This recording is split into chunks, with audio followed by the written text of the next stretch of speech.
Bismillahirrahmanirrahim. Assalamualaikum warahmatullahi wabarakatuh. Innal hamdalillah nahmaduhu wa nasta'inuhu wa nastahdihi wa nastaghfiruh wa na'udzu bihi min shururi anfusina wa sayyiati a'malina.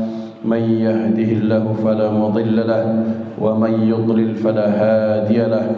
أشهد أن لا إله إلا الله وحده لا شريك له وأشهد أن سيدنا ونبينا محمدا عبده ورسوله من لا نبي بعده اللهم صل وسلم على سيدنا محمد مفتاح باب رحمة الله عدد ما في علم الله صلاة وسلاما دائمين بدوام ملك الله وعلى آله وصحبه اللهم رب اشرح لي صدري ويسر لي أمري واحلل عقدة من لساني يفقه قولي سبحانك لا علم لنا إلا ما علمتنا إنك أنت العليم الحكيم اللهم ارزقنا فهم النبيين وحفظ المرسلين وإلهام الملائكة المقربين اللهم أغننا بالعلم وزينا بالحلم وأكرمنا بالتقوى وجملنا بالعافية لا حول ولا قوة إلا بالله العلي العظيم والحمد لله رب العالمين نوينا التعلم والتعليم والتذكر والتذكير والنفع والانتفاع والإفادة والاستفادة والحث على التمسك بكتاب الله تعالى وسنة رسوله والدعاء إلى الهدى والدلالة على الخير ابتغاء وجه الله ومرضاته وقربه وثوابه سبحانه وتعالى على هذه النية وعلى كل نية صالحة وإلى حضرة النبي المصطفى محمد صلى الله عليه وسلم بسر الفاتحة أعوذ بالله من الشيطان الرجيم بسم الله الرحمن الرحيم الحمد لله رب العالمين الرحمن الرحيم مالك يوم الدين إياك نعبد وإياك نستعين واهدنا الصراط المستقيم صراط الذين أنعمت عليهم غير المغضوب عليهم ولا الضالين آمين.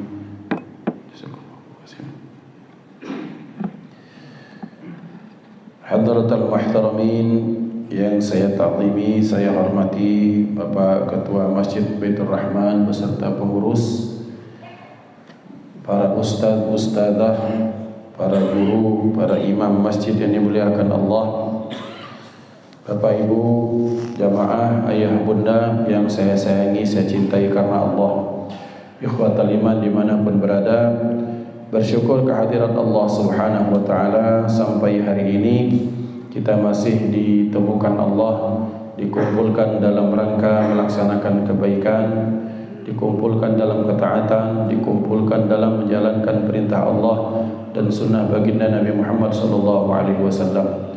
Mudah-mudahan amaliyah kita yang baik-baik diterima Allah, dijadikan asbab ridha rahmat Allah, dijadikan pemberat timbangan kebaikan bagi orang-orang tua kita insyaallah. Salawat dan salam terlimpah ruah kepada hadratul Rasul baginda Nabi Muhammad sallallahu alaihi wa alihi wa sahbihi wasallam beserta keluarga, sahabat, ikut sekalian. Amin Allahumma amin. Bapak Ibu dimuliakan Allah Subhanahu wa taala, setelah pembahasan kita 2 pekan yang lalu tentang dosa-dosa besar yang dilakukan seorang hamba yang wajib bagi kita untuk menghindarinya, maka pada pagi hari ini kita akan membahas satu bentuk kumpulan nasihat yang nasihat ini diambil dari intisari nasihatnya para penasihat kepada para raja. Jadi ketika ada raja yang memanggil 5 ulama, 5 cerdik cendekia, orang-orang bijak, maka mereka meminta hikmah, kebijaksanaan atau nasihat, maka diberikanlah nasihat-nasihat yang setiap ulama ini memberikan 2 poin nasihat, dikumpul jadi 10. Bismillahirrahmanirrahim. Wa qila ba'dul muluk khamsatun minal ulama wal hukama fa'amarahum an yatakallama kullu wahidatin bihikmah. Bahwa qabila ba'dul muluk khamsatan minal ulama, pada satu saat ada raja-raja yang menerima para ulama dan hukama. Para ulama adalah orang-orang yang alim dengan keilmuan-keilmuan syariat. hukama ini adalah orang-orang yang menerima ilmu hikmah daripada Allah Subhanahu wa taala, ilmu-ilmu kebijaksanaan. Maka raja tersebut fa'amarahum an yatakallama kullu wahidin bihikmah. Setiap dari 5 tamu ini yang ulama dan hukama ini dipersilahkan untuk memberikan satu hikmah, satu nasihat. Fatakallama kullu wahidin minhum bihikmataini, maka mereka setiap orang itu diberikan memberikan 2 nasihat. Dimintai 1 nasihat, memberikan 2 poin dalam nasihat. Fasarat ashran, maka menjadilah dikumpulkan jadi 10. Bagaimana nasihat-nasihat mereka tersebut? Mari kita bahas. Bismillahirrahmanirrahim. Faqala al-awwalu khawful khaliqi amnun wa amnuhu kufrun. Yang pertama, poin bagian yang pertama dari nasihat pertama, khauful khaliqi, takut kepada sang makhluk, kepada sang khaliq itu aminun, akan menjadikan seseorang selamat dan aman. Wa amnuhu kufrun, dan merasa aman dari Tuhan, tak merasa takut, itu akan melahirkan kekafiran. Ikhwah yang dimuliakan Allah Subhanahu wa taala, bahwa pada hakikatnya takwa, sebagaimana kita tahu, takwa itu kan maknanya takut. Takut kepada Allah Subhanahu wa taala sering dijelaskan bahwa takut kepada Khaliq, kepada makhluk kita lari dari makhluk itu, berusaha menghindar, sementara takut kepada sang Khaliq kita bahkan mendekat kepadanya. Maka ikhwan dimuliakan Allah, khauful khaliq, takut kepada Tuhan ini merupakan asas dari segala ketakwaan kita, merupakan pondasi dari setiap amal kita. Orang kalau sudah diawali dari merasa takut kepada Allah, 1, dia takut amalnya tak diterima. Yang kedua, dia tak takut lagi kepada makhluk, karena takutnya cuma kepada Allah Subhanahu wa taala. Maka siapakah orang-orang yang paling takut kepada Allah? Ya para nabi dan rasul.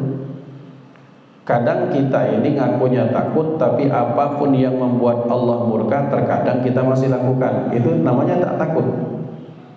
Maka pada satu saat Sayyidina Ali karramallahu wajhah itu ketika ditanya tentang takwa, maka beliau menyatakan takwa itu gampang katanya. Yang pertama beliau menyatakan al-khawfu minal jalil. Yang pertama takut kepada Tuhan yang Maha Mulia. Ada al-khawfnya di situ. Kemudian beliau menyatakan wa amalun bit tanzil. Yang kedua kata beliau siap-siap untuk melaksanakan apa-apa yang tercakup di dalam tanzil, yaitu Al-Qur'an. Ini kata-kata ini menunjukkan betapa cerdasnya Sayyidina Ali. Ujungnya itu lam semua. Jadi yang pertama al-khawfu minal jalil, takut kepada Allah yang Maha Mulia. Wa amalun bit tanzil, yang kedua itu mengamalkan isi-isi Al-Qur'an. Kemudian yang ketiga wal isti'adadu liyaumir rahil, asyukru minal qalil. Yang ketiga itu mensyukuri yang sedikit, kata beliau. Yang sedikit saja disyukuri, apalagi yang banyak. Yang keempat al-isti'dad liyaumir rahil. Yang keempat persiapan mengumpulkan bekal yang banyak untuk hari ketika kita meninggalkan dunia. Lihat bagaimana Sayyidina Ali menyatakan, tetapi yang paling pertama, pokok pangkalnya ketakwaan itu apa? Takut kepada Allah Subhanahu wa taala. Maka orang-orang yang dinyatakan dalam nasihat yang pertama khauful khaliqi aminun wa amnuhu kufrun, takut kepada Allah itu aminun, akan melahirkan keamanan, keselamatan. Selamat di mana? Selamat di dunia, selamat di akhirat. Lo takut kok bisa selamat? Iya, ketika kita takut sebagai ayah, kita takut jangan sampai kita menyia-nyiakan anak dan tak menjalankan kewajiban. Takut, itu namanya. Kemudian sebagai suami kita takut berzina, itu takut kepada Allah. Aman dia, aman dari perpecahan keluarga, aman dari penyakit-penyakit yang tak baik, baik jasmani maupun rohani. Sebagai pemimpin takut kepada Allah, entah yang datang itu para pengusaha, entah yang datang itu orang yang mau melobi-lobi bagaimanapun, ketika mau teken kontrak dia takut kepada Allah, tak jadi. Karena kenapa? Sekali dia tergelincir dengan godaan rayuan KKN, nepotisme, korupsi, kolusinya, maka selesai. Urusannya panjang di akhirat. Maka orang yang takut kepada Allah, maka kesudahannya hidupnya akan aman. Maka ikhwan yang dimuliakan Allah Subhanahu wa taala, orang yang takut kepada Allah ketika hidup di masyarakat, bagaimana dia akan aman? Kenapa? Karena hak-hak tetangga untuk diberikan kebaikan, kekerabatan untuk disilaturahimi itu aman. Jadi dia tidak akan mendapatkan goncangan, dia tidak akan mendapatkan gangguan. Sudah takut kepada Allah, menjalankan semua yang diperintahkan, menjauhi perkara-perkara yang dilarang Allah, masih ternyata ada yang membenci, itu namanya cobaan dan ujian. Bagaimana baginda Nabi Muhammad sallallahu alaihi wasallam, orang yang paling takut kepada Allah tapi masih ada musuh, maka itu sudah resiko perjuangan. Tetapi apakah kemudian hidup beliau merasa kemudian dikejar-kejar? Tidak. Orang ini mengapa hidupnya gelisah? Gara-gara tidak ada rasa takut kepada Allah, kemudian dia melakukan kecurangan-kecurangan dalam hidup. Pencuri itu curang tidak? Ya curang. Lawang ini harta punya kita, tetapi kemudian diambil, itu kan curang namanya. Apa buntut dari rasa tidak takutnya kepada Allah? Maka sepanjang hidupnya dia dihantui rasa bersalah, dihantui rasa takut gitu. Ada orang yang kita katakan dia sudah terbiasa korupsi, 100 kali korupsi tidak pernah ketangkap. Apakah hidupnya aman? Tidak. Satu isyarat dari Rasulullah sallallahu alaihi wasallam bahwa ketika beliau ditanyakan oleh sahabat tentang, ya Rasulullah, apa itu dosa? Beliau jawab, dosa itu mahaka fi nafsika, mahaka fi sadrika, wa karihta ayyat tali'a alaihin nas. Beliau menyatakan bahwa dosa itu apa yang membuat kamu gelisah, itu satu. Dan yang kedua, kamu tidak mau hal tersebut diketahui oleh orang lain. Oh, tapi Ustaz, itu orangnya tuh saya tahu Ustaz, misalnya ini ceritanya, dia itu korupsi tapi tak pernah ketangkap. Oh, dia hidupnya nyaman, ketawa-ketawa, kelihatan di kita nyaman.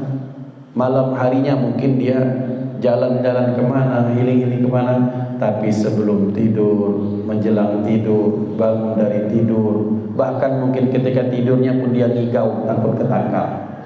Berawal dari apa dosa? Dosa itu berawal dari merasa aman daripada Allah, tak takut kepada Allah. Bahwa kita ini ya ikhwan, kita ini salah satu amal andalan atau landasan amalan kita itu apa? Salah satunya takut dengan azab Allah. Maka yang melahirkan dari takut akan azab Allah itu apa? Ya sudah, kita merasa melaksanakan sholat. Setelah melaksanakan kewajiban-kewajiban, hidup kita diberikan keamanan oleh Allah Subhanahu wa ta'ala. Maka orang yang takut kepada Allah, aminun, dia aman, dia selamat. Wa amnuhu kufrun, sementara aman daripada Allah, gampang. Ini bahaya. Meremehkan Allah. Ikhwan yang dimuliakan Allah Subhanahu wa ta'ala, salah satu bentuk dosa besar itu adalah apa? Ketika ada orang yang meremehkan dosa-dosa yang kecil, maka itu sudah dosa besar. Saya ulangi, meremehkan dosa-dosa yang kecil merupakan bentuk dosa besar. Gampang lah. Itu menghina fulan bin fulan dalam hati itu kan karena tak terlontar, mudah-mudahan jadi dosa kecil. Tapi itu sudah menjadi besar. Kenapa? Dia menganggap gampang lah itu. Menggampangkan potensi murka Allah itu berbahaya. Maka ikhwan dimuliakan Allah, itu satu. Yang kedua, yang seperti ini akan membuat fasik hati kita. akan membuat keras hati kita. Karena dikatakan dalam salah satu hikmah, orang-orang yang kemudian dia merasa gampang yudhnibuna biraja'it taubah. Dosa yang paling besar itu ketika dia melakukan dosa, terus dia merasa yakin bahwa dia akan diampuni Allah. Oh, itu bahaya. Kenapa dampaknya? Karena ketika dia melakukan kesalahan itu dengan perasaan pasti diampuni, berarti dia meremehkan Allah Subhanahu wa taala dan dia tak takut dengan azab Allah Subhanahu wa taala. Dampak yang paling bahaya dari orang-orang seperti ini, berikutnya dia akan menggampangkan gampang. Allah itu kan Maha Tawwab, Allah Maha Ghafur, Allah Maha Rahim, Allah penerima taubat, Allah Maha Pengampun semua jenis dosa. Allah akan siap kita datangi pagi, siang dan malam. Kan ada hadisnya itu katanya. Kalau sang hamba melakukan dosa di malam hari, dia datang kepada Allah di siang hari, diampuni dosanya. Ini diampuni bagi yang betul-betul serius, betul-betul menghargai Allah sebagai Tuhan. Tapi orang-orang yang menganggap gampanglah, paling kaget kita tinggal taubat bedentum sudah dia ngomong langsung mati selesai. Maka ikhwan dimuliakan Allah, berhati-hati kita dengan merasa aman daripada Allah Subhanahu wa taala. Tak ada kita bisa melakukan bisa merasa aman dari azab Allah Subhanahu wa taala. Bagaimana cara Allah merespon kita dengan cara gimana?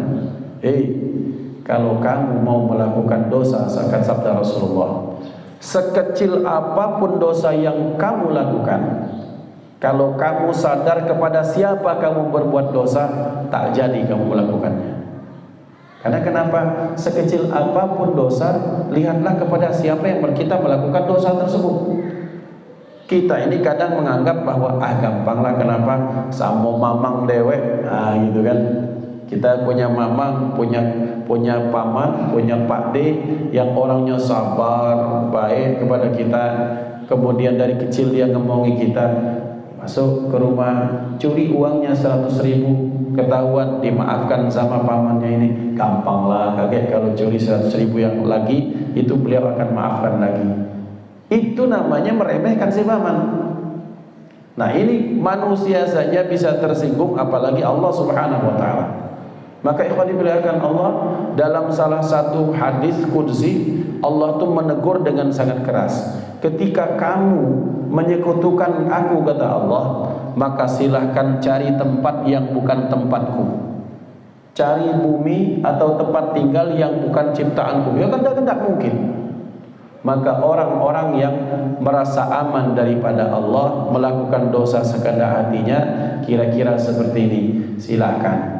Tapi cari bumi yang bukan milik atau ciptaan Allah Subhanahu wa taala. Karena kenapa dampaknya? Orang yang merasa aman, merasa selamat daripada Allah, kufrun, potensi kekufurannya itu akan besar. Baik kufur nikmat, apalagi itu kufur secara akidah. Karena kenapa? Karena orang kalau sudah merasa aman dari Allah, disitulah orang banyak melakukan kefasikan. Al-Quran dibilangnya, wah ini makhluk. Kan sekarang ngetren ini, ada orang-orang yang merasa dia sudah hebat, merasa sudah pintar, merasa sudah ilmunya pada puncaknya. Kemudian dia mengatakan Islam itu produk Muhammad, Quran itu bikin-bikinan Muhammad. Ini kan orang tak pernah ada rasa takut kepada Allah, tak takut bahwasanya Nabi Muhammad utusan Allah. Islam itu agama yang inna dina indallahi Islam, agama yang diridhai Allah. Satu. Ketika ada satu bangsa menjajah bangsa lain, pemimpinnya itu merasa aman bahwa dia tidak akan diazab sama Allah. Padahal yang dia perangi itu merupakan makhluk Allah Subhanahu wa taala. Ketika ada orang mengribahi orang lain, maka saat itu dia sedang tidak menghargai Allah. Dia tidak sadar bahwa yang dia ribahi itu merupakan ciptaan Allah Subhanahu wa taala. Maka ikhwan, berbahaya sekali kalau ada orang merasa aman daripada Allah, aman dari murkanya, aman dari azabnya, pasti dia akan semena-mena di muka bumi ini. Orang yang merasa aman daripada Allah, dia bebas. Seperti Yahudi zaman dahulu di Mesir. Yahudi kalau di zaman Nabi Musa alaihissalam sebelum beliau dilahirkan, dan kan Yahudi itu kan dibawa oleh Nabi Yusuf alaihissalam, beranak pinak sampai kepada zaman Nabi Musa. Apa praktek yang dilakukan orang-orang Yahudi di Mesir itu? Mereka kalau sesama dia tidak riba ya. Tidak zina, tidak mencuri. Tapi kalau untuk yang non-Yahudi, maka mereka ada istilah goyim. Apa goyim itu? Orang yang tidak ada darah Yahudinya, maka mereka itu lebih hina daripada anjing. Jadi kita boleh melakukan apapun kepada mereka. Jadi kalau ada orang-orang yang mendatangi orang Yahudi, orang Israel dengan alasan apapun, mereka tidak tahu dalam hati orang-orang Israel Yahudi itu, ini para budak hamba saya semua. Itu Pak. Jadi kalau saya tak akan bahas apapun itu, tapi intinya adalah begitu. Bacalah Talmud dalam pelajaran Tayar Fikriyah Madiyah itu, dalam arus pemikiran itu, orang-orang Israel atau orang-orang Yahudi itu menganggap mereka itu abnaullahil mukhtar. Mereka menganggap the children of God. Mereka menganggap dirinya anak-anak Tuhan, bangsa yang terpilih. Kalau mereka anak Tuhan, bangsa yang terpilih, selain mereka itu adalah hamba saya dan budak. Sesama mereka haram melakukan riba. Tapi untuk non-Yahudi, mereka praktekkan riba. Itu terjadi beratus-ratus tahun sebelum Nabi Musa dilahirkan. Itu yang terjadi di Mesir. Maka ikhwan dimuliakan Allah Subhanahu wa taala, kenapa pola-pola dosa itu mereka lakukan? Karena mereka merasa aman. Kita ini kan anak Tuhan nih. Kita ini kan bangsa terpilih, sehingga mereka bebas nyaplok negeri Palestina, orang-orang Palestina. Mana ada riba, di situ pasti ada cikal bakal, baik langsung ataupun tak langsung orang Yahudi di situ. Kalau ada ketidakamanan di satu tempat, satu negara, langsung atau tidak langsung pasti ada campur tangan mereka, pasti sudah.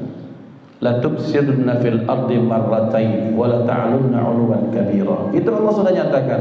Dengan perasaan merasa bangga, merasa aman karena mereka punya dekengnya Allah Subhanahu wa taala, maka mereka bebas melakukan apapun kepada siapapun kecuali kepada sesama orang-orang Yahudi itu sendiri. Nah, ini yang bahaya ya ikhwan. Nah, jadi berarti kalau ada orang merasa aman, nyaman melakukan apapun, mereka di atba Yahud. Mereka merasa punya dekeng, bahwa dekeng mereka adalah Tuhan, backing mereka adalah Tuhan. Na'udzubillah tsumma na'udzubillah. Jadi khauful khaliqi aminun wa amnuhu kufrun. Merasa takut kepada Allah itu mendatangkan keamanan, keselamatan. Wa amnuhu kufrun, dan merasa aman daripada murka Allah, artinya tak merasa takut kepada Allah, itu akan melahirkan potensi-potensi kekafiran. Maka mengapa banyak orang yang syirik, mengapa banyak orang yang kemudian tak mengimani Allah? Karena mereka merasa bahwa mereka itu dalam jalan yang benar, itu satu.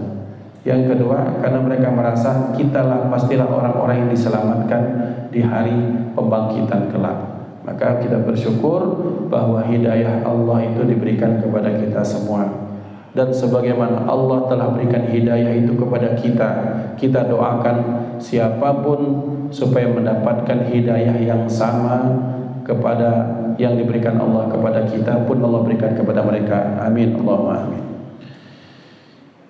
Yang berikutnya, wa amnul makhluqi itqun wa khaufuhu riqqun. Yang tak kalah bahaya, ini yang kedua. Merasa aman dari makhluk itu, tak takut kepada makhluk itu mendatangkan kemerdekaan. Wa khaufuhu riqqun, sementara takut kepada makhluk itu melahirkan perbudakan. Bagaimana maksudnya? Bahwa ketika kita tak takut dengan makhluk, kita merdeka. Apa makhluk? Ya kullu ma siwallah fahuwa makhluk. Setiap apapun selain daripada Allah ya makhluk. Bahwa misalnya kuburan itu makhluk, makhluk gaib itu makhluk, kemudian sesama manusia itu makhluk, kemudian penjahat itu makhluk, kefakiran itu makhluk, miskin itu makhluk. Nah, kalau kita sudah meyakini bahwa miskin, fakir, sedih, depresi, gundah gulana sama seperti kita adalah makhluk, kita akan merdeka. Yang membuat kita tak merdeka ini kan kita sering terbelenggu, takut kepada makhluk melahirkan perbudakan, takut akan miskin, takut tak makan, takut kakek aku ni pacak dah, kemudian nyekolahkan anak, akan melahirkan perbudakan. Terbelenggu hidup kita, terbelenggu dengan apa? Terbelenggu dengan rasa takut dan sedih. Dan untuk itulah Rasulullah sallallahu alaihi wasallam mengajarkan doa kepada kita. Kita lah hafal galau, kita semua sudah hafal. Allahumma inni a'udzubika minal hammi wal hazan. Ya Allah, aku berlindung kepadamu, mohon perlindungan kepadamu ya Allah, minal hammi, dari rasa takut dan sedih, wal hazan, juga rasa takut, rasa sedih. Apa bedanya? Hammun itu dikatakan ulama, hammun itu sedih yang timbul terhadap sesuatu yang belum datang. Ini kan, ya Allah, aku ni baru tamat kuliah, makmano ya Allah pacar tak nyari gawe. Itu hammun itu namanya. Gara-gara hammun itulah kita terbelenggu.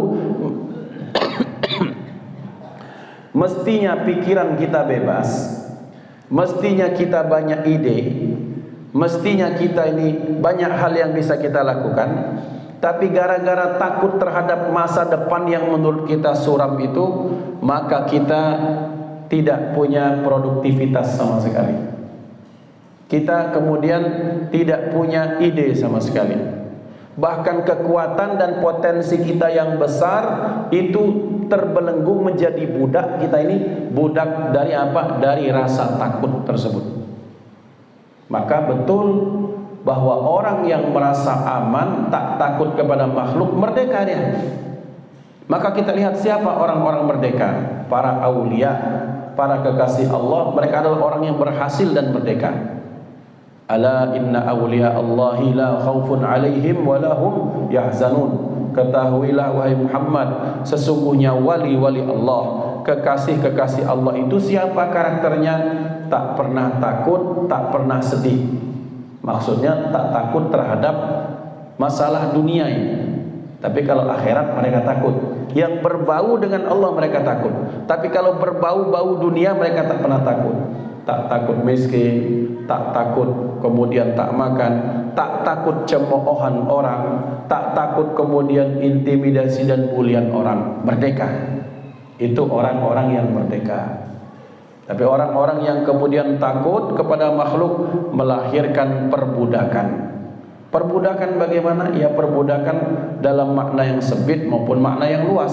Seperti yang kami sampaikan tadi, bahwa kita ini kalau sudah sangat takut kehilangan, misalnya wong rumah ini kan galak takut misalnya. Ngomongnya mah ini, kalau wong rumah para istri sekarang ini, saya Ustaz pokoknya tidak mau, pengennya kalau boleh milih biar bapaknya yang meninggal duluan. Ngapo? Kaget dia kawin lagi. Lah kalau mau kawin tak kawin, kalau kita lah mati bukan urusan ibu lagi. Kan banyak yang seperti itu. Tapi kalau wanita yang salihah, yang paham, bahkan mereka, ya Allah kalau boleh memilih dan meminta, matikan aku dulu sebelum suamiku. Ngapa? Supaya dapat hadis Rasulullah SAW, siapapun seorang wanita yang meninggal suaminya ridha dijamin surga, walaupun amalnya tidak sebanyak orang-orang lain. Nah, ini sekedar cerita tuh seperti itu. Tapi rasa takut lakinya berbini lagi itulah melahirkan rasa takut, was-was, curiga, kepikiran terus, makan laju tak lemak, kemudian tidur tak nyenyak, ngigau-ngigau terus, termimpi-mimpi. Papa awas ya, kalau aku mati jangan nikah lagi. Sudahlah bu, bukan urusan ibu lagi, kita serahkan kepada Allah. Kaget anak mak mano, urusan bapak di akhirat dengan Allah Subhanahu wa taala. Ketika kita sudah selesai di dunia ini, maka disitulah tugas kita selesai. Ya sekarang ini yang nak kita banyakkan pendidikan kepada anak, memberikan bekal kepada anak, baik bekal iman, akhlak maupun ilmu serta materi. Itu saja. Kalaupun sudah selesai, jangan melebihi ranah kita lagi. Kalau kita lah mati, takut itu sudah bukan ranah kita lagi. Kalaupun nak kita pikirkan dia nak, kamu ini sholat tak kalau ibu lah meninggal. Kalau ibu lah meninggal masih tak kamu ini masih kompak cak ini silaturahim. Kalau ibu lah meninggal masih tak kamu santun terhadap ayahmu. Itu yang ditakutkan. Begitu pula misalnya sang suami, dia ketika dia merasa aman dari dia aman dari istrinya, dia yakin, oh bu, bapak percaya ke ibu, berangkatlah pengajian. Jam 2 berangkatlah dengan kawan-kawan, jam 5 belah sampai di rumah. Ada desas, aku yakin bahwa istriku tak akan ngapa-ngapain, dia ke pengajian. Nah ini aman. Tapi kalau dia sudah takut bahwa istrinya tidak kemana-kemana, terbelenggu dia, terjebak dia dengan rasa curiga terus, jadi budak saat itu dia. Siapa yang membudakinya? Setan. Dikipas-kipasi, oh binimu macam-macam, kayak segala macam. Cemburu wajib. Kita sudah bahas bahwa lelaki yang tak punya rasa cemburu namanya dayus, tak mencium bau surga. Tapi kalau lah overprotective segala bini, lam di mana? Oh wong nak ngaji. Ini pak lagi setoran ngaji. Oh iya, sudah ngaji tu. Lagi ngapain? Ya, pening pala bini. Ya, sudah ada usah ngaji sekalian. Overprotective juga tak boleh. Cemburu wajib, tapi kalau terlalu posesif juga hukumnya tak bagus. Maka ikhwan dimuliakan Allah, aman terhadap makhluk itu merdeka, merasa aman terhadap makhluk. Tapi takut terhadap makhluk, kita akan terbelenggu. Baik makhluk itu namanya manusia maupun makhluk itu non manusia. Kita ini kadang memaknakan makhluk itu cuma manusia, jin, malaikat dan apapun. Padahal masukkan dalam benak kita selain Allah itulah makhluk. Maka kita ini kadang tidak takut dengan manusia, tapi takut bokeh, takut buntu. Nah di situ kita diperbudak oleh rasa takut terhadap miskin ataupun tak makan itu. Dan ini sangat manusiawi. Tetapi kalau ketakutan itu berlebihan, siap-siap kita akan diperbudak olehnya. Maka berarti yang ini adalah khauful khaliqi aminun wa amnuhu kufrun. Merasa takut kepada Allah melahirkan keamanan, sementara tak takut kepada Allah melahirkan kepotensi kekufuran. Yang poin yang keduanya, merasa aman, merasa selamat daripada makhluk itu adalah kemerdekaan. Tetapi berikutnya ketika takut kepada makhluk itu melahirkan perbudakan. Nasihat yang kedua, wa qala tsani, berkata ahli hikmah yang kedua, berkata ulama yang kedua, ar-raja'u minallahi ta'ala ghaniyun yadurruhu faqrun wal ya'su anhu faqrun la yanfa'u ma'ahu ghaniyun atau ghina. Yang kedua, berharap hanya kepada Allah Subhanahu wa taala itu ghaniyun, orangnya pada hakikatnya kaya. La yadurru faqrun, dan tidak akan dipengaruhi, dimudarati oleh kefakiran. Wal ya'su anhu, sementara orang yang putus asa daripada Allah itu faqrun, melahirkan kefakiran. La yanfa'u ma'ahu ghaniyun, dan tidak berpengaruh sedikit pun apakah dia itu kaya atau tidak. Ikhwan yang dimuliakan Allah, betapa bahwa bacaan ini tidak ada di hadis. Bacaan ini tidak juga dibaca oleh para sahabat. Bacaan ini dinisbatkan kepada Syekh Abdul Qadir Al-Jailani yang dijadikan zikiran oleh banyak orang. Tetapi mantap sekali maknanya. InsyaAllah bapak-bapak sudah hafal. Ilahi anta maqsudi wa ridhaka matlubi. Ya Allah, anta maqsudi, maksud hidupku itu cuma engkau ya Allah. Wa ridhaka matlubi, dan cita-citaku, kebutuhanku yang ku cari itu adalah ridhamu wahai Allah. Nah artinya kita berharapnya kepada Allah Subhanahu wa taala. Maka dengan penggalan kata ini yang melahirkan, mengajarkan makna tauhid inilah kemudian sering kita dengar, terutama ketika orang mau sholat, berpegang dada, ilahi anta maksudi wa ridhaka matlubi. Bid'ah tidak bid'ah, tetapi insya Allah bid'ah hasanah. Karena kadang-kadang ketika kita sholat, kita terkadang lupa dengan tujuan sholat kita itu apa.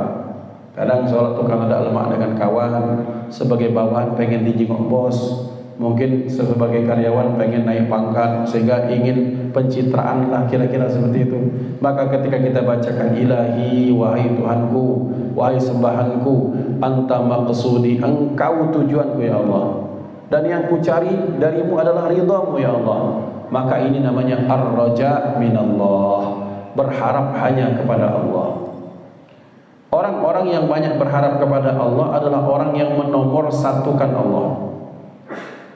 Jadi orang-orang yang menomorsatukan Allah itu kelihatan bagaimana? Ketika lagi ada masalah, maka langsung kata yang pertama, ya Allah, mak mano ini. Itu orang sudah ada rasa-rasa mengharapnya hanya kepada Allah. Rasa mengharap kepada Allah ini tolong dilanjutkan dengan tindakan berikutnya. Apa? Ini nasihat untuk saya dan kita semua. Kalau sudah ada wudu silakan, kalau belum ada wudu ngambil wudu, sholat 2 rakaat. Sabda Rasulullah sallallahu alaihi wasallam, barang siapa yang punya hajat, punya keinginan, sholli raka'ataini, hendaklah dia salat 2 rakaat. Ada kesusahan, salat 2 rakaat. Pengen pilihan istikharah apapun, salat 2 rakaat. Maka berarti ini trik yang sering dilupakan oleh saya dan mungkin bapak-bapak ibu. Mungkin kita ini kadang lagi ada masalah langsung nyari kawan, tolong jawab, mak mano, langsung nelpon, mak mano ini pak, mak mano mak, langsung ke orang tua, mak mano dek ke uang rumah, mak mano ini ke guru, nanya makhluk semua. Yang kita cari kan makhluk dulu. Jarang di antara kita yang kemudian ya Allah mau dikelpuk langsung sholat, minta solusi. Kita kebanyakan menyandarkan kepada makhluk. Maka nasihat beliau itu ar-raja'u minallahi ta'ala, bahwa raja' minallahi ta'ala ghaniyun yadurruhu faqruh, bahwa itu adalah orang yang kaya. Kalau kita sudah berharapnya kepada Allah, kita berharapnya hanya kepada Allah, tak berharap pada orang lain, kita punya harga diri. Ada orang-orang yang merasa dia sudahlah makhluk betul, tapi yang membutuhkan adalah Allah Subhanahu wa taala, maka dia mencukupkan itu hanya kepada Allah, dan makhluk di dalam pandangannya sebagai wasilah perpanjang tanganan Allah Subhanahu wa taala. Sehingga dak kate ujung-ujungnya oi mau kasih nian pak, kalau dak bapak lah tenggelam aku kemarin di Sungai Musi, kalau dak bapak dak sembuh aku ini, kalau dak bapak, kalau dak ibu, kalau dak ini, kalau ini. Terima kasih ya, betul, wajib kita terima kasih.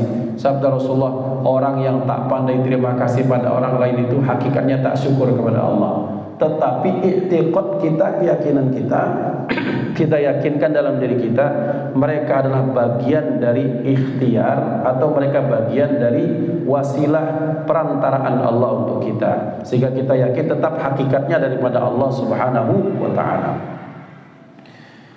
Wal ya'su anhu faqrun la yanfa'u ma'ahu ghaniyun, dan putus asa daripada Allah, kefakiran yang tak bermanfaat bersamanya orang kaya. Orang kaya tapi putus dari rahmat Allah, ya percuma baik. Artinya dia merasa bahwa sudah tidak ada harapan. Maka ikhwan yang dimuliakan Allah, kita berhati-hati dari salah satu godaan setan. Salah satu godaan setan itu biasanya dalam bentuk menimbulkan was-was dalam diri kita. Sholat kuni diterima dak ya? Wudu kuni benar dak ya?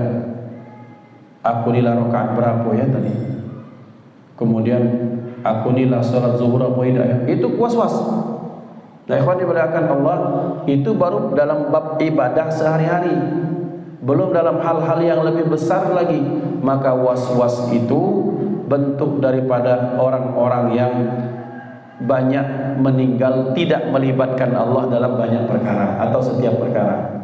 Kalau kita melibatkan Allah dalam setiap perkara, sebelum ini kita doa, sebelum wudhu nih kita doa, ketika dalam wudhu kita zikir. Biasanya tidak. Kadang kita ini kan ketika wudhu ngapa lupa, kadang-kadang ketika wudhu kumur-kumur mikir, oh, kaki aku nak makan pempek di sana, kaki aku nak sana. Jadi karena fokus kita selain kepada Allah, lah sampai ke cuci kaki, lupa zikir kepada Allah dalam hati. Aku tadi lah niat belum ya? Itu yang terjadi. Maka berarti kita menyertakan Allah dalam aktivitas-aktivitas kita. Dan orang kalau sudah merasa putus daripada rahmat Allah, bahaya. Puncaknya yang sangat bahaya, orang ini akan merasa percuma ya Allah, wahai Tuhan, percuma aku ini sudah banyak dosa dan aku sudah berlumuran dosa, jadi sudahlah sekalian aku malu bertaubat kepadamu. Musibah ya. Karena ada orang-orang pengen hijrah. Ada anak-anak yang kemudian ketika mungkin melintas pesan Ustaz Abdul Somad, Ustaz Ali Hidayat, Ustaz dari Sulaiman, melintas di TikToknya nih, melintas di YouTube-nya, melintas di Facebook-nya, terbersit dia untuk bertaubat. Tiba-tiba, tapi aku ini sudah banyak yang dosa. Tidak mungkin meragukan kemampuan, kemahakuasaan dan kemahampunan Allah, itu bahaya. Maka berarti hati-hati ya ikhwan, kita tetap harus yakin bahwa Allah Maha Pengampun. Jangan sampai kita pernah merasa putus dari rahmat Allah Subhanahu wa taala. Bahaya, ya, sangat berbahaya baik dalam kehidupan dunia dan akhirat kita. Baik ikhwan dimuliakan Allah, sebentar lagi akan berakhir. Kalau ada pertanyaan silahkan ditanyakan. Kalau ada yang mau menambahi, kami akan sangat senang hati kalau ada yang menambahi, dan jika ada yang diskusikan maka dipersilakan. Apa? Syurut yang berapa di sini? Entar lagi 10 menit. 5. Baik. Sebagai kesimpulan ya ikhwan, kembali pada 2 nasihat, artinya menjadi 4 poin ini, bahwa tetap ucapan ini sangat tepat. Ilahi anta maqsudi wa ridhaka matlubi, a'tini ma'rifataka wa mahabbatak. Ya Allah, engkaulah tujuanku, hidupku. Wa ridhaka matlubi, ya Allah, ridhamu yang kami butuhkan ya Allah. Maka berpinta kami kepadamu ya Allah, a'tini ma'rifataka, ya Allah, berikan kami, anugerahi kami ini ma'rifat tentang engkau, mengenal engkau sesuai dengan kadar-kadar yang engkau ingin berikan kepada kami. Wa mahabbataka, dan pada perpintaan selanjutnya kami meminta cintamu ya Allah. Karena mengapa ya ikhwan dimuliakan Allah, kalau kalimat ini terus kita dengungkan, kita jadikan falsafah hidup kita, maka kita akan menjadi orang-orang yang seperti yang disampaikan dalam nasihat ini. Orang yang takutnya hanya kepada Allah, tak takut kepada makhluk, sehingga kita menjadi orang yang merdeka, menjadi orang yang aman, menjadi orang yang santuy. Santuy dalam makna yang positif. Santuy bukan pemalas, bukan tidak ada produktivitas, tetapi santai dalam makna bahwa kita menghidupi dunia ini tidak terbelenggu dengan ketakutan-ketakutan yang banyak membelenggu orang banyak. Betapa banyaknya orang yang takut akan kefakiran, sampai-sampai pegawainya itu bergebuk pagi siang malam, berangkat pagi balik dalu banyak. Ngapo? Supaya ini saat bahwa ya yang penting baca makan, anak baca sekolah. Kalau kita lah ikhtiar, doa kita menyundul langit, ikhtiar kita menjauhi dosa, kita banyak melakukan kebaikan, kita banyak istighfar, banyak sholawat, banyak sunnah-sunnah kita kerjakan, yakin rezeki itu akan mengalir. Tapi kalau sudah semua itu kita lakukan, kita masih tetap terus bergebuk, ada nilai ketakutan yang harus kita benahi. Ngapo? Berarti kita masih takut dengan makhluk yang bernama kemiskinan. Maka berarti kita arahkan rasa takut itu kepada Allah Subhanahu wa taala, sehingga kita tak terbelenggu. Siapa yang tak terbelenggu? Bapak ibu kita, gede buyut, ombay akas kita, munyang-munyang kita. tinggal di Lebak, tak naruh listrik, anaknya kemericit 12, 15, sekok tuh bininya. Bukan misalnya anak banyak karena istri banyak, enggak, satu. Ketika ditanya, mak mano yud, banyak cucung cicit ini, sudahlah, Allah itu maha pemberi rezeki. Nah itu kan kata, tidak ada rasa takut. Bukan berarti kemudian beliau pacak buat anak tak begawe, ya begawe beliau. Kita ini kan karena saking takutnya itu tadi, takut tak dapat BPJS, takut kaget tak ke sekolah. Takut itu benar, bagus, baik, dalam rangka untuk melahirkan ke zuriat yang berkualitas. Tapi kalau gara-gara takut itu kemudian budak inilah kandungan gugur sampai itu, naudzubillah. Artinya dia takut dengan kefakiran sampai-sampai rasa takut itu mengalahkan takutnya kepada Allah Subhanahu wa taala. Mengalahkan yakinnya kepada Allah. Di situ nilai tauhid kita kalah dengan orang-orang terdahulu. Hadis kita banyak hafal, Al-Quran bacaan kita bagus, tapi kalah dengan gede-gede di dusun itu yang bacaan Qurannya tuh Al-Fatihah istighfarnya tidak terlalu fasih, tapi falsafah hidup dan i'tiqadnya itu luar biasa. Maka berarti ada pembelajaran dari orang-orang terdahulu. Mereka itu adalah orang-orang yang al-khawfu minallah. Mereka takut kepada Allah, tak takut kepada makhluk, sehingga hidupnya aman, nyaman, tentram. Membasuh kita tuh tak susah hidup ini. Miskin mereka di bawah kita. Zaman dulu 6 malam mindang daripada ngoreng, tak terbeli, tak naruh duit nak beli minyak, barang mahal zaman dulu. Tapi masya Allah hidupnya nyaman luar biasa. Kenapa? Mereka adalah orang-orang yang merdeka dari rasa takut kepada makhluk, sehingga mereka tak diperbudak oleh hal-hal tersebut. Mudah-mudahan ini menjadi pembelajaran dan bisa saya terutama untuk mengamalkan juga kita semua. Usikum nafsi bittaqwallah. Mari kita tutup dengan doa. A'udzubillahi minasyaitonirrajim. Bismillahirrahmanirrahim. Alhamdulillahirabbil alamin. Allahumma shalli ala sayyidina Muhammad wa ala alihi wa ashabihi ajma'in. Allahumma qsim lana min khasyatika ma tahulu bihi bainana wa baina ma'asik, wa min ta'atika ma tuballighuna bihi jannatak, wa min al-yaqini ma tuhawwinu bihi 'alaina masa'ib ad-dunya. Allahumma matti'na bi asma'ina wa absarina wa qulubina ma ahyaytana waj'alhu al-waritha minna waj'al tha'rana 'ala man zalamana wansurna 'ala man 'adana wa la taj'al musibatana fi dinina wa la taj'al musibatana fi dinina wa la taj'al musibatana fi dinina wa la taj'al ad-dunya akbar hammina wa la mablagha 'ilmina ولا تسلط علينا من لا يخافك فينا ولا يرحمنا. اللهم ارحمنا فإنك رحيم ولا تعذبنا فأنت علينا قادر.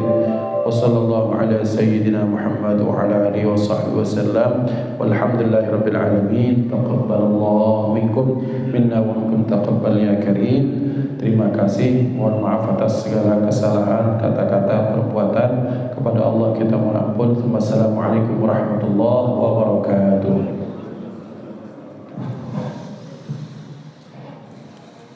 Alhamdulillahirabbil alamin.